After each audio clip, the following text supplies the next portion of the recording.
Muy buenos días, queridos amigos y amigas, bienvenidos al canal Tiempo y Atención, entrando en libertad y saliendo en libertad. Hoy nos vamos a descubrir el orgullo, a destapar el orgullo. En la liberación cuántica del día estoy revisando el mapa de la conciencia desde lo más bajo a los más altos niveles de éxtasis de David Hawkins. Como recordatorio, he visitado la vergüenza, la culpa y el odio vengativo, la apatía, el miedo, el sufrimiento, la vibración del deseo, la ira.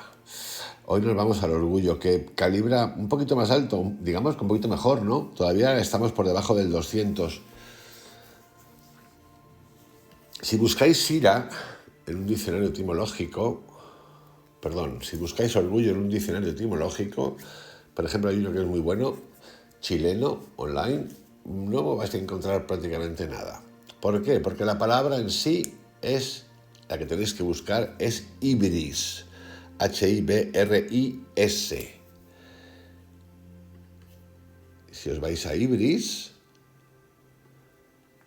en el diccionario de la Academia Española de la Lengua aparece la palabra orgullo, que ahora la revisaremos. Porque lo que voy a hacer primero es revisar la palabra hibris, que es, y luego la definición de orgullo, y luego nos vamos a ir al mapa de la conciencia de David Hawkins acerca del orgullo. ¿Qué pasa? ¿Qué tipos de orgullos? Hibris o hubris es un concepto griego que puede traducirse como desmesura del orgullo y de la arrogancia. No hace referencia a un impulso irracional o desequilibrado, sino a un intento de transgresión de los límites impuestos por los dioses a los hombres mortales y terrenales. Esto viene al pelo de los dioses, porque sabéis que estoy trabajando con el viaje del héroe. Ahí podemos conectar con lo que cuenta Mario Biglino de los dioses. Oye, siempre impuestos, dicen que son universales, pero al final son locales. Se juntan con las mujeres terrenales, algunos dicen que creadas por los mismos dioses. Cosas de esas interesantísimas, porque hemos leído o leemos o seguimos leyendo los textos, entre comillas, sagrados, dictados por los dioses, que no sabemos por cierto quiénes son, pero que estaban por aquí, por lo visto, y que eran unos abusones, pero de verdad, hacían lo que les daba la real gana. Condenaban a tope, y el que los desafiaba, castaña. Castigo. En la antigua Grecia aludía a un desprecio temerario del espacio personal ajeno unido a la falta de control de los impulsos propios, siendo un sentimiento violento inspirado por las pasiones exageradas, consideradas enfermedades por su carácter irracional y desequilibrado, y más concretamente por Ate, la furia o el orgullo. Ate en la mitología griega era la diosa de la fatalidad, personificación de las acciones irreflexivas y sus consecuencias. Se hace referencia a errores cometidos tanto por los mortales, nosotros, no sería como sería ser el Papa en tercera persona, como por dioses. Como reza el famoso proverbio antiguo, erróneamente atribuido a Eurípides, aquel a quien los dioses quieren destruir, primero lo vuelven loco. Hibris es considerado muchas veces como un castigo lanzado por los dioses. Sabéis también que afectaba a los dioses. La religión griega ignoraba el concepto de pecado tal como lo concibe el cristianismo o el catolicismo, por lo que la hibris se consideraba la principal falta. Se relaciona con el concepto de Moira, que eran las personificaciones del destino. Sus equivalentes en la mitología romana eran Parcas o Fatae, las Laimas en la mitología báltica y las Nornas en la nórdica, que solían ir vestidas con túnicas blancas y de semblante imperturbable.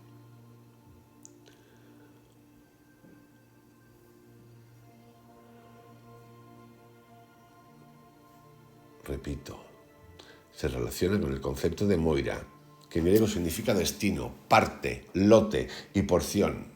El destino es el lote, la parte de la felicidad o desgracia, de fortuna o infortunio, de vida o de muerte, que corresponde a cada uno en función de su posición social y su relación con los dioses y los hombres.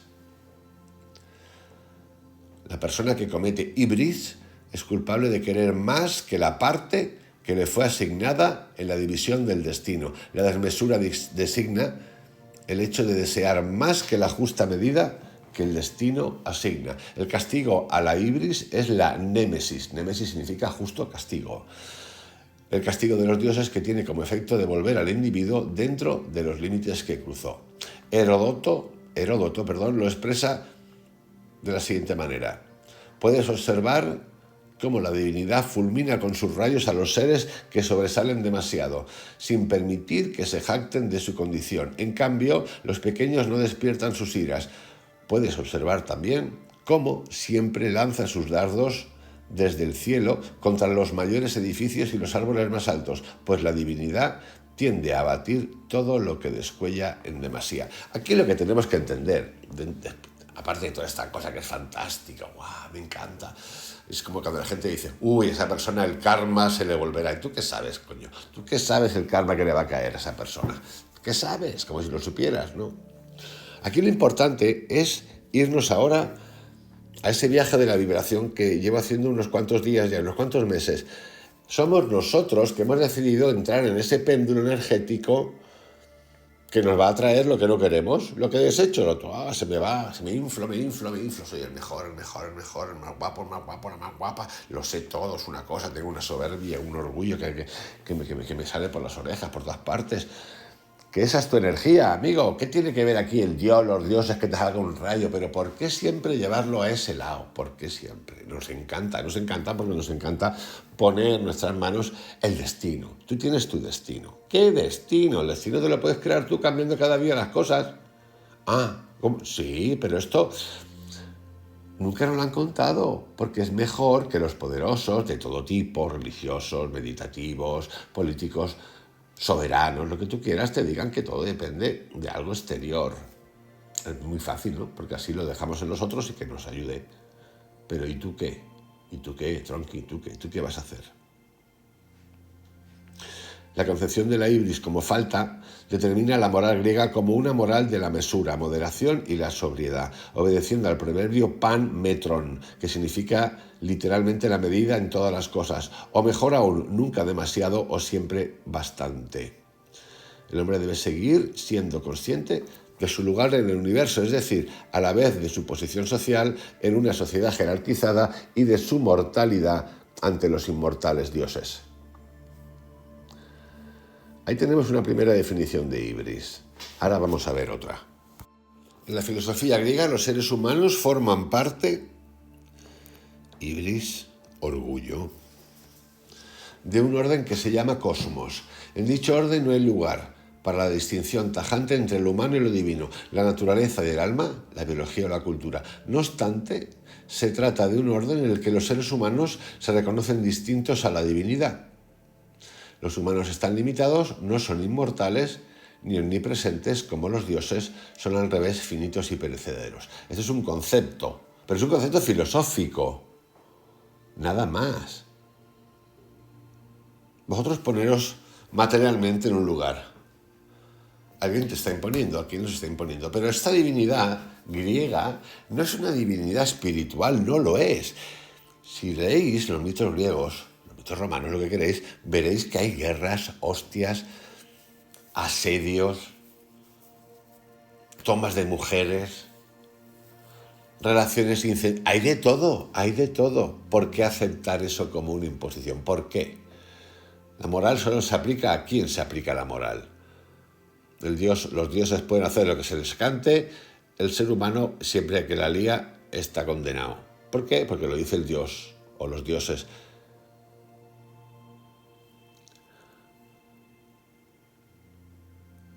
El concepto de inmortalidad existe en el hinduismo, en el budismo. En el cristianismo, catolicismo, la resurrección. Pero ahí, sin mucho más. La ibris es la palabra con la que esto último queda representado. Es el estado de ausencia de mesura. No hay mesura. Como decía de nuevo Paracelso, el veneno está en la dosis. Existe un término conocido como el síndrome de ibris. A través del concepto y la historia de la ibris, ha sido más sencillo representar la figura de la desmesura del consumo, la tendencia contemporánea a la pleonexia y la sensación de insaciabilidad que atraviesa las subjetividades, volviéndose cada vez más narcisista. Ejemplos claros podemos poner en la evidente ambición, por ejemplo, de poder político, en la subjetividad del tirano, la ambición o la desmesura de conocimiento que lleva al exceso de confianza, eso existe también en el mundo espiritual, la arrogancia, la soberbia del espiritual, que parece más espirituoso que espiritual, que lo sabe todo. Llevo 50 años meditando, upale, sal corriendo de ahí. También tiene que ver con el estado de impaciencia y con la hiperactividad irreflexiva. La ibris es el estado inspirado por las pasiones exageradas, las acciones irreflexivas. Representa la obstinación, la fijación a ideas preconcebidas y el rechazo a las ideas contrarias. Pero cuidado con esto, porque parece que estamos jugando con el bien y con el mal, ¿no? Ay, mira, pues ahora lo de izquierdas es súper guay, lo del woke es... los que no aceptan esto son malvados, perversos, son los burros. No, queridos, esto no va así. A algunos les gustaría que fuera así, pero no va así. Tampoco va al revés, ¿eh? Se trata de una desmesura desorganizada y que corrompe. Tercero, vámonos al orgullo definido, ya me ha salido de la ibris, definido por el diccionario. Sentimiento de satisfacción por los logros, capacidades o méritos propios.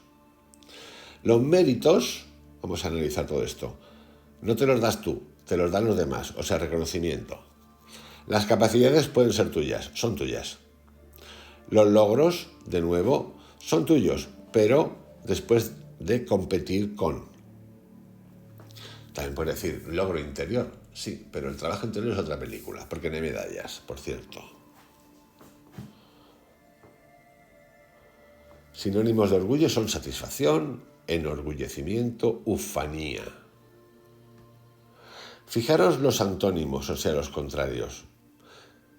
Vergüenza e insatisfacción. ¿Esto a qué nos lleva? Nos vamos a David Hawkins. Vergüenza. Vergüenza, el contrario de orgullo. Estamos en dos extremos. Lo más bajo de la vibración, del mapa de la conciencia, 30 de 1000. También significa, o puede significar, arrogancia, vanidad, exceso de estimación propia. Esto ocurre mucho. Estamos en la sociedad de la vanidad. Estamos en una sociedad de vanidosos, de envidiosos y de hiperpotenciación de la sexualidad virtual. Eso suele llevar al sentimiento de superioridad. Fijaros, por ejemplo, a mí me encanta, ¿no? Cuando alguien va a ver al rey Carlos de Inglaterra, o sea, solo les falta, yo qué sé, iba a decir una barbaridad, pero no la voy a decir. George Hainer, sabiendo que todas las monarquías tienen su origen en la delincuencia, en el abuso de los otros. No es que Dios se los haya dado ni nada, ellos se otorgan y luego lo llenan de farandulismo, es decir, de cosas que parecen sagradas, la coronación, un rayo que me ilumina, anda por ahí. Sinónimos de arrogancia, por ejemplo, es la vanidad, presunción, engreimiento, petulancia, ínfula, suficiencia, endiosamiento, pedantería, arrogancia, pues todas esas cosas. Lo contrario es la humildad y la modestia. De nuevo, humildad. Antonio de Melo habla de la humildad. Cuidado con el que te dice que es humilde. Es que yo soy humilde, sal corriendo. Como el que te dice, yo es que llevo 50 años meditando y entonces lo que yo digo, lo que tú dices, arco del triunfo. También puede tener un significado de amor propio, autoestima, bien. Yo ahí no lo veo muy claro, pero bueno. Nos vamos ahora ya, en cuarto lugar,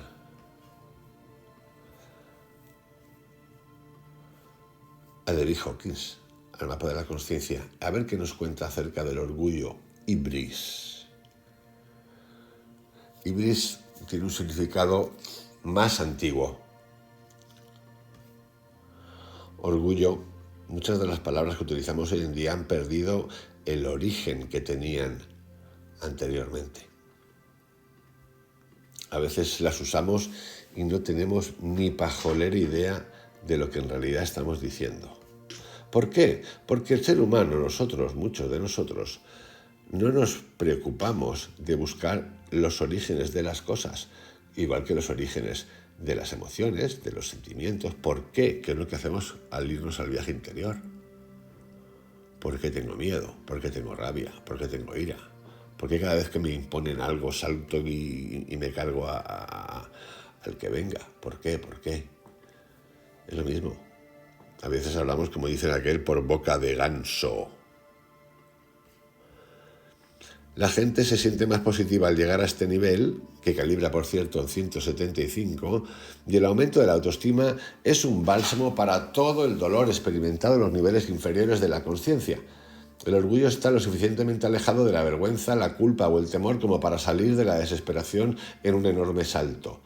El orgullo, como tan generalmente tiene buena reputación y es socialmente valorado, sin embargo, como se ve en el mapa de la conciencia, es lo suficientemente negativo para mantenerse por debajo del nivel crítico de 200. El orgullo se siente bien solo en contraste con los niveles más bajos, con lo inferior.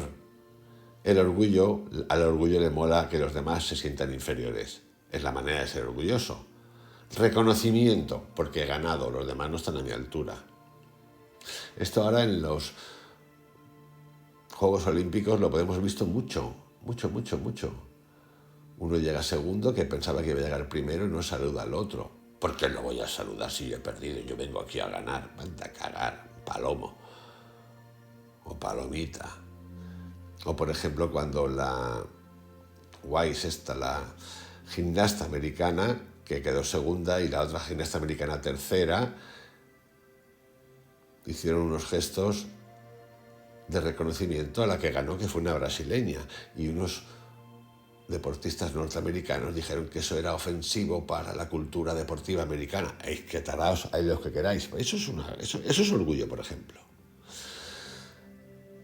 Porque el orgullo antecede la caída. Es defensivo y vulnerable, ya que depende de condiciones externas sin las cuales de repente puede volver a un nivel inferior. El ego inflado es vulnerable al ataque. El orgullo sigue siendo débil debido a que puede ser derribado de su pedestal por la vergüenza, que es la amenaza que dispara los fuegos del miedo de la pérdida del orgullo. El orgullo es divisible y da lugar a las facciones, lo que produce consecuencias costosas. El hombre ha muerto habitualmente por el orgullo de los ejércitos que se masacran regularmente entre sí, por el orgullo de las religiones, por el orgullo de las instituciones meditativas sectarias, por el orgullo del poder, por el orgullo del género, por ejemplo. Las guerras de religión, el terrorismo político, el fanatismo, son el precio del orgullo y el odio por el que toda sociedad paga. La desventaja del orgullo es la arrogancia y la negación. Estas características bloquean el crecimiento. En el orgullo, la recuperación de las acciones es imposible porque los problemas emocionales o los defectos de carácter son negados. Todo el problema es la negación del orgullo. Por tanto, el orgullo es un bloqueo muy importante para la adquisición de poder real, que desplaza el orgullo a su verdadera medida y prestigio. Yo recuerdo una anécdota, la tengo grabada, muy cercana, donde un familiar le dice a su esposa, en una conversación de familia,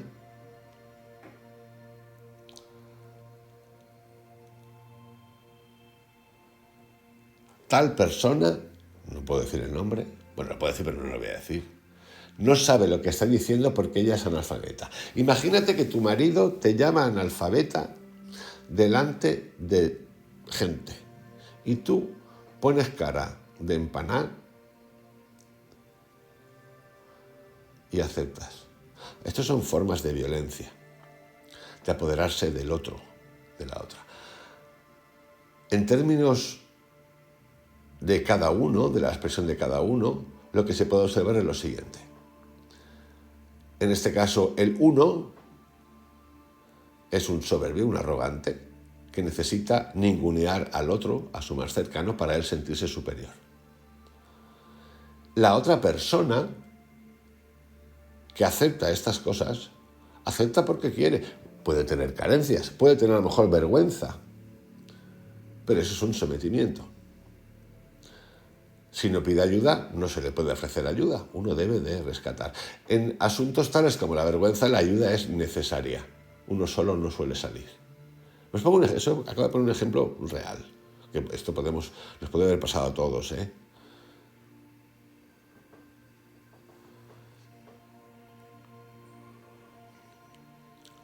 Tal como aumenta el nivel de consciencia, también lo hace la presencia de la felicidad experimentada. Aproximadamente el 12%, nos dice David Hawkins, de las personas en el nivel de ira se sienten felices en sus vidas, pero en el nivel de orgullo el porcentaje se eleva al 22%. Es decir, hay un 22% de personas que disfrutan del orgullo sometiendo a los demás, haciendo que los demás se sientan menos. Esto puede ocurrir en cualquier momento, ¿eh? Ocurre mucho en lo cotidiano. Sin embargo, el orgullo, como la ira y el miedo, siguen siendo posturas defensivas, debido a su vulnerabilidad intrínseca que requiere que su posición sea custodiada y defendida. El orgullo es gratificante, aunque un bloqueo para pasar a la tierra firme del coraje, que está más allá del miedo, debe ser reforzado. El ego, lleno de orgullo, es el núcleo de su vulnerabilidad. El ego sobreestima su importancia y por lo tanto menosprecia su valor como guía para la función, la supervivencia y la interacción con los demás. La autoestima del orgullo se basa en un dictamen inflado y exagerado y no en la realidad. Por lo tanto, el ego busca la confirmación, la cual se basa en las premisas inseguras de la opinión. El orgullo es operativamente útil como autorrecompensa transitoria para la adecuada realización y no tanto una respuesta normal que se aprende en la infancia a través de la aprobación de los padres y las recompensas por buen comportamiento. Repito, el orgullo es operativamente útil como autorrecompensa transitoria para la adecuada realización y no tanto una respuesta normal que se aprende en la infancia a través de la aprobación de los padres y las recompensas por buen comportamiento. No, pero es cierto que es en la familia, en muchas familias, esto se ve claramente, que tienen ya idea de progreso, entre comillas, de lo que tienes que hacer, te fomentan el orgullo. Tú eres especial. Por ejemplo, los altos funcionarios, los economistas del Estado, los abogados del Estado en España, los notarios del Estado, un diplomático. Hay mucho orgullo, por ejemplo, en la ciencia, en la superciencia de ahora, que lo saben todo. Teoría de partículas, teoría de cuerdas. Hay gente que no. Hay mucho porque es como saben tanto que nosotros los comunes mortales somos un poroto para ellos. ¿De qué hablas? Si no, esto ocurre. Por eso hay que ser un sinvergüenza. Por ejemplo, voy a repetir la frase que he dicho. Yo soy un sinvergüenza. Yo soy un sinvergüenza. Yo soy un sinvergüenza. Esto ocurre, por ejemplo, si te pones a leer la Biblia o los textos hindúes, el Mahabharata, lo que te dé la gana. No. Ellos te dicen cómo tienes que leer y cómo tienes que interpretar. Menos mal que hay Marius Viglinos por ahí. Lo mismo, orgullo, para hacernos sentir. El concepto de pecado es un concepto de orgullo. El que te señala como pecador, el que ve a Dios como castigador y él interpreta el castigo. El meditador de institución que te dice que tu vibra es baja, eso es orgullo. ¿Cómo? Orgullo. Necesitan rebajarnos porque no están ni quieren aceptar la unicidad, la individualidad y el derecho a todo el mundo de equivocarse y de no tener un mediador o intermediador para hablar con Dios. El mediador es un orgulloso que quiere imponerte la norma. El que te enseña de verdad ni siquiera está pensando que te quiere enseñar. No, porque cree en tu libertad. Y él te cuenta o ella te cuenta y tú entras en la puerta si te da la gana y si no, y entras y sales y das la vuelta y te equivocas y te levantas y vuelves a preguntar. Eso es muy distinto, compis. Porque ¿de qué estamos hablando? De lo no material, de un salto cuántico en la conciencia humana. Por lo tanto, ¿de qué estamos hablando?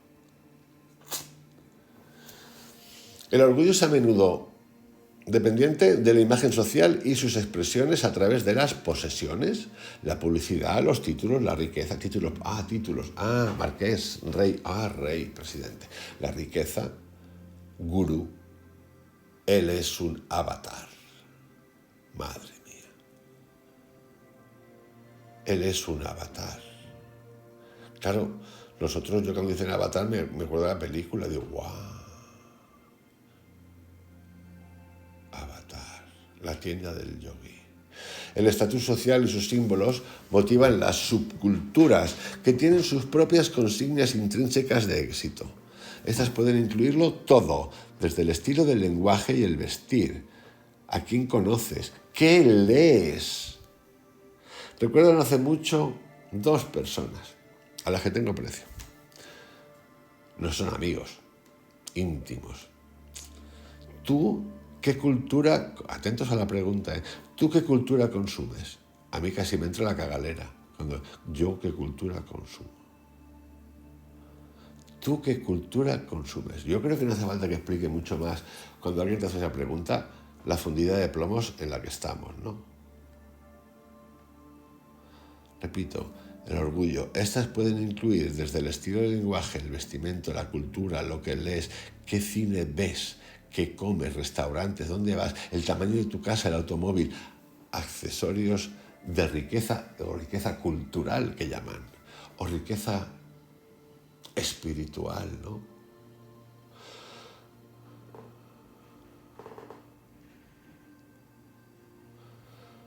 Aunque en muchas partes del mundo occidental ha desaparecido el concepto de clases, la realidad es que existen. Además, la edad, el sexo, son de las primeras cosas que la gente destaca de los otros. Hoy en día estamos en la eterna juventud. Hoy en día nos dicen qué comer, qué no comer, alpistes atómicos y todas cosas. De 80 queremos tener 40, de 70 queremos tener 20, pero en hombres y mujeres. Cada subcultura tiene su propio sistema de clasificación de lo que entra y lo que sale, y de las estratificaciones.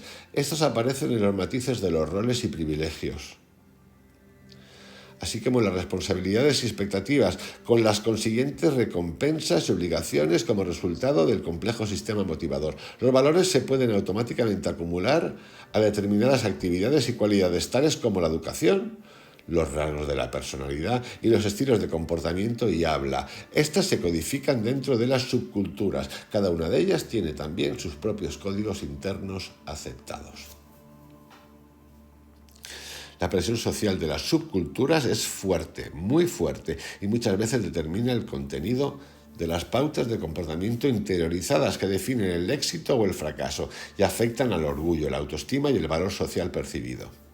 El mismo estilo de comportamiento que conduce a la aprobación o el éxito en una subcultura puede significar el fracaso o el rechazo en otra. Por tanto, es adecuada la sabiduría del dicho: en Roma hacen lo que los romanos hacen. Paradójicamente, hay subculturas que enfatizan la conformidad con sus características de no conformidad.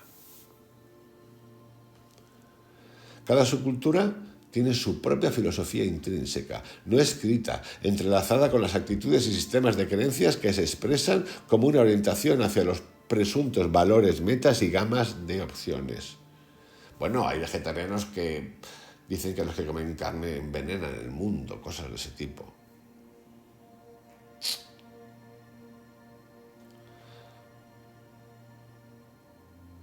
Hay muchas cosas más, además de esas. Estos se contextualizan y expresan como un nivel evolutivo calibrable de conciencia, el cual es dominado por el campo atractor de la invisible pero fuerte energía que la conciencia individual convierte y que deja arrastrada y que deja y permite ser arrastrada y dominada. Son campos, son polos energéticos que quieren chupar y chupar y chupar. El orgullo es autoadmiración, lo que implica que otros en comparación son inferiores o de menos valor o de menos rango o de menos valoración. El compi este familiar que le decía a su esposa, ella no entiende, porque parece ser que ella no podía hablar por lo visto, porque es analfabeta. Es mortal, ¿eh? Yo es que me acuerdo de veces cuando me acuerdo de la frase, digo, Dios mío, olvídala ya, Vicente, olvídala, querido.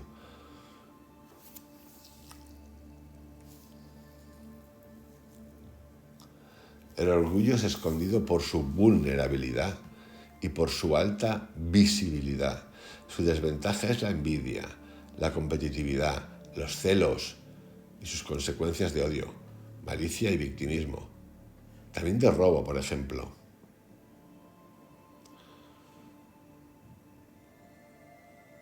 De robo. Eres un orgulloso, por ejemplo, este mismo personaje que estoy contando, además de esto, en un entorno económicamente favorable que él no tenía y era carente de ello, pues le gustaba, hay gente que llama que es una enfermedad, cleptómano. Robaba cosas, gafas de Ray-Ban, suéteres de Lacoste, muchas cosas más. El orgullo también es eso. Puede llegar a ser eso, ese orgullo desbordado. Inflamación del intelecto, venido de un mundo que como yo he sufrido y tengo derecho porque yo me lo he otorgado, orgullo, y me he sacrificado, los demás no tenéis derecho porque no habéis pasado por aquí, pero en el camino necesito ningunear a mi pareja, es analfabeta, robar lo que no tengo pero deseo. Esto ocurre. Es un narcisista. Aquí podemos también haber estado muchas veces, seguro que sí, sin duda. En resumen, queridos amigos, el orgullo ibris, todo un tema fascinante, que rechaza el orgullo y que atrae el orgullo, o mejor dicho, que atrae el orgullo y que repele el orgullo. El orgullo le gusta ser vano y vanidoso, ser más importante, admirado, tener estatus, notado, especial, mejor que superior, atractivo, ningunear al de abajo, necesita gente por debajo. Tener razón, dogmático, no dejar hablar al otro, se le explota la cabeza. Exclusivo. ¿Qué repele? Repele la humildad. Repele el respeto de que cada uno tiene el derecho a realizar su camino y llegar a donde tenga que llegar sin que sea el reflejo del otro lo que tiene que ser. Repele la humildad. No le gusta la palabra nadie. Repele las miradas bajas. Repele lo común, lo ordinario, lo ignorado. Repele lo igual. Van de igualitarios muchas veces, pero no son igualitarios. Repele lo aburrido, repele el error, el silencio, no calla ni bajo el agua. Repele lo común. En fin, orgullosos. A partir del próximo día nos vamos ya a otras calibraciones. Vamos a empezar con las calibraciones. Este último calibran 175, bordeando el 200. Las próximas calibraciones del mapa de la consciencia vamos a ir del 200 al 500, al 499, que es la mente lineal. La anterior es la mente que se engaña, hasta el 200, nada es verdad. Ahora vamos a entrar a la mente lineal, en el que voy a tocar los siguientes temas: el coraje, la neutralidad, la voluntad, la aceptación y la razón. Dicho esto, os envío un abrazo Cuidado con el orgullo, queridos. No, no, no, no, no. Es mejor a veces estar callado que hacer el tontaina. Y que obviamente no se os ocurra decirlos a vuestra mujer, a vuestro marido. No sabe lo que dice porque es analfabeta, porque, a ver, está feo, ¿no? Tampoco robéis lo que no es vuestro. No, está feo, ¿no? Bueno, un abrazote grande, cuidaros mucho. Chao.